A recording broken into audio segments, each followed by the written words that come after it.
Olá pessoal, esse é mais um Sem Dúvidas, é assim que você deve viver e você é muito bem-vindo a este canal.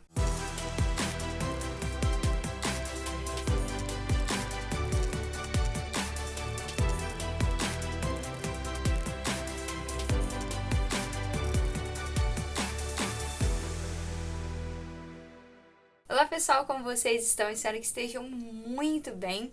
E no vídeo de hoje nós vamos tratar mais um pouco sobre este tema, né, que para mim assim é uma grande missão, um grande apostolado, que é falar com vocês sobre o celibato, sobre a castidade, a virgindade, que é algo que eu assumi para mim também como uma grande missão aqui pelo YouTube para aquelas pessoas que me procuram, né, para tratar sobre este tema e falar sobre essa frase de forma específica, né, sobre este tema, que é sobre a fecundidade da virgindade na Igreja Católica.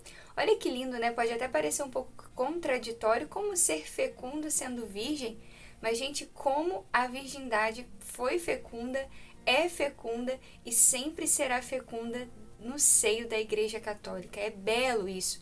Eu quero ler 2 trechinhos deste livro aqui, olha, de alguém que é tão conhecido por nós, Santo Agostinho. Este livro é uma preciosidade, eu estou gostando muito, estou lendo ainda, mas já passei por algumas partes que, assim, estão tocando muito meu coração. É um tanto difícil algumas partes de compreender, né? Mas esse ponto, gente, como a virgindade é fecunda.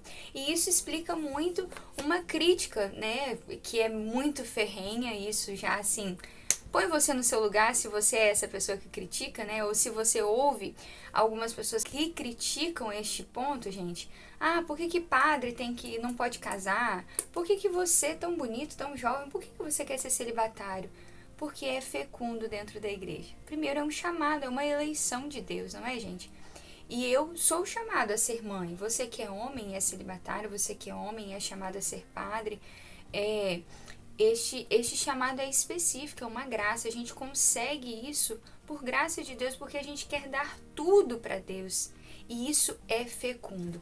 Olha só, esses 2 trechos que eu quero ler para vocês. Olha, primeiro essa parte aqui, né? Santo Agostinho escreve aqui: nenhuma fecundidade carnal, pois, pode ser comparada à santa virgindade, nem mesmo aquela da carne, pois não é de si mesma, mas de ser consagrada a Deus, que a virgindade recebe sua honra. Então, a virgindade, ela não recebe a honra porque, eu quero ser virgem. Eu, por mim mesma, por Letícia, eu quero ser virgem.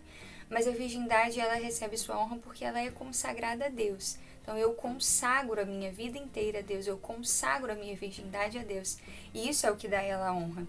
Ela é conservada na carne, mas é por espírito de religação e devoção que ela se conserva, de tal modo que a virgindade da carne é também ela espiritual, e quem a conserva é a continência da piedade. Ninguém guarda a pureza em seu corpo sem antes ter implantado a castidade em seu espírito. Olha que forte isso. Vou repetir. Ninguém guarda a pureza em seu corpo sem antes ter implantado a castidade em seu espírito. Isso é bem evangélico, né? A boca fala daquilo que o coração está cheio. Então, o nosso corpo vai mostrar aquilo que antes foi uma decisão do nosso espírito. Então, você vai ser casto se o seu espírito é casto. Você vai mostrar um corpo casto, um corpo fecundamente casto, se o seu espírito for casto. E aí, olha só que lindo que fala aqui sobre a fecundidade da própria igreja, a fecundidade da Virgem Maria, virgem antes, durante e depois do parto de Nosso Senhor. Maria deu à luz corporalmente a cabeça desse corpo, que corpo é a igreja, né? A igreja dá à luz espiritualmente aos membros dessa cabeça, a cabeça da igreja que é Cristo. Tanto numa quanto noutra, a virgindade não impede a fecundidade. Por que Santo Agostinho está dizendo o que no texto completo? Porque eu não vou ler o texto todo aqui para vocês, né? Que Maria é virgem, sempre virgem, e a igreja é imaculada, sempre virgem também. Então, a virgindade dessas duas não impede a fecundidade. Maria é fecunda. E a igreja também é fecunda, mesmo sendo virgem. E em ambas, a fecundidade não destrói a virgindade. Olha que lindo isso, gente. Então, Santo Agostinho, neste livro que ele fala sobre a virgindade, ele vem nos alertar, fazer esse chamado mesmo, né? Sobre este belo dom da virgindade, que não tira de nós o belo dom da fecundidade. Neste dom, nesta pureza que precisa partir do Espírito, que precisa partir lá de dentro, que vai transparecer aqui fora, eu preciso ser fecunda na minha santidade, nas minhas virtudes, na minha forma de falar, no meu testemunho. Isso precisa transparecer. E é preciso que seja assim, gente. É preciso que haja, né? É importante que hajam pessoas assim no seio da igreja. É fecundo assim. E é bonito que seja assim.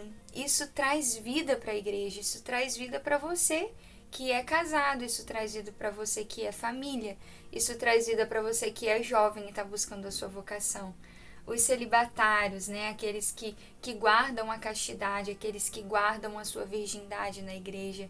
É preciso, isso é fecundo.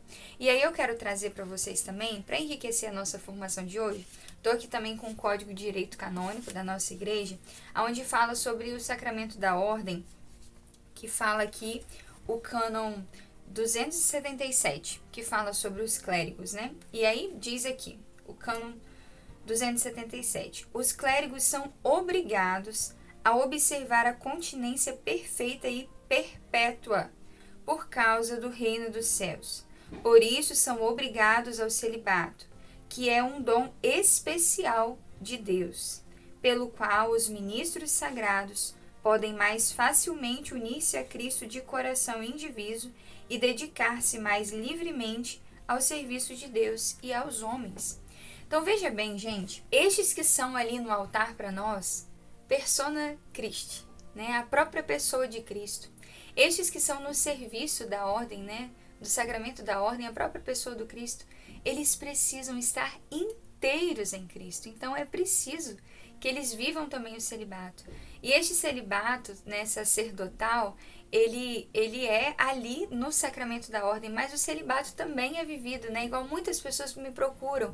Letícia, é possível viver o celibato fora de ordem religiosa, fora de comunidade? Isso é muito comum, gente. E é bonito ver como a igreja também resgata isso, né? A igreja é muito incrível, gente, é belíssimo ver a própria história da igreja. Tem lá o celibato na vida sacerdotal, que é uma ordem, a pessoa recebe um sacramento e dentro deste sacramento é preciso viver o celibato. Tá contido ali esta condição, é condição do sacramento da ordem o sacerdote ser celibatário também. É como lá no sacramento do matrimônio. Você aceita isso tem as condições do sacramento do matrimônio. E aquele homem e aquela mulher aceitam aquelas condições, certo? E isso é belo, isso enriquece, isso fecunda o matrimônio naquelas condições. Então, existem as ordens religiosas, sabendo que os religiosos são leigos. Eles não recebem um sacramento para viverem o celibato, para viverem os votos de castidade, por exemplo, o voto de obediência. Não recebem um sacramento. Eles se propõem a viver aquele compromisso, aquele voto. E existem os leigos, né, que sou eu, por exemplo. E é lindo a gente ver, por exemplo, gente, no início da igreja, quando a gente pega, por exemplo, Santa Luzia, Santa Cecília, Santa Inês, Santa Águeda, ou Santa Ágata, né? Existem algumas formas de dizer aí o nome dela, e tantas outras virgens que, eu não quero me casar porque eu consagrei a minha virgindade a Deus. Elas recusam porque elas se entregaram inteiramente. Essas mulheres não pertenciam a nenhuma ordem religiosa, gente. Você já parou para reparar isso? Acho que, se não me engano aqui agora, se não me falha a memória, Santa Catarina de Sena, eram virgens consagradas. Mulheres que entregaram sua vida inteiramente a Deus. E essa é a beleza da igreja. Eu quero trazer para vocês aqui agora também. Eu tomando coça aqui do aparelho das minhas irmãs, tá? Porque eu não sei mexer direito nisso. Um trecho, se vocês quiserem procurar depois também, procurem, é riquíssimo, da carta encíclica Sagrada Virgindade ou Santa Virgindade, né? Porque em latim eu não vou saber ler direito para vocês, então eu quis traduzir, certo? do Papa Pio XII, de 25 de março de 1954. Olha que belíssimas essas palavras aqui, olha. A castidade perfeita é a matéria de um dos 3 votos constitutivos do Estado religioso e exigida aos clérigos da Igreja Latina. Então, olha só, eu acabei de falar, temos os religiosos, e ele fala aqui, dos votos constitutivos do Estado religioso, certo? E também dos clérigos da Igreja Latina. Os padres, eu falei com você, li aqui no Código de Direito Canônico. Para as ordens maiores e também aos membros dos institutos seculares, mas é igualmente praticada por grande número de simples leigos. Olha aqui, gente, que lindo! Homens e mulheres a que, sem viverem em estado público de perfeição, fizeram o propósito ou mesmo o voto privado de se abster completamente do matrimônio e dos prazeres da carne, para mais livremente servir ao próximo e mais fácil e intimamente se unirem com Deus. Olha nós aqui, leigos que se propuseram a entregar sua vida inteiramente para Deus. Dirigimos-nos com coração paterno a todos e cada um desses muito amados filhos e filhas que de algum modo consagraram a Deus seu corpo e sua alma. E exortamo-los vivamente a confirmarem sua santa resolução e a pô-la em prática com diligência, com santo testemunho. A sagrada virgindade, olha só, e eu quero ir encerrando com essa frase tão linda desse documento. A sagrada virgindade e a perfeita castidade consagrada ao serviço de Deus contam-se sem dúvida entre os mais preciosos tesouros deixados como herança à igreja pelo seu fundador, nosso Senhor Jesus Cristo. Então, gente, aqueles que se decidem por este caminho estão seguindo aí uma santa instrução, um tesouro precioso deixado pelo próprio Cristo para a nossa igreja. Então, se você sente esse apelo no seu coração, não tenha medo, não hesite.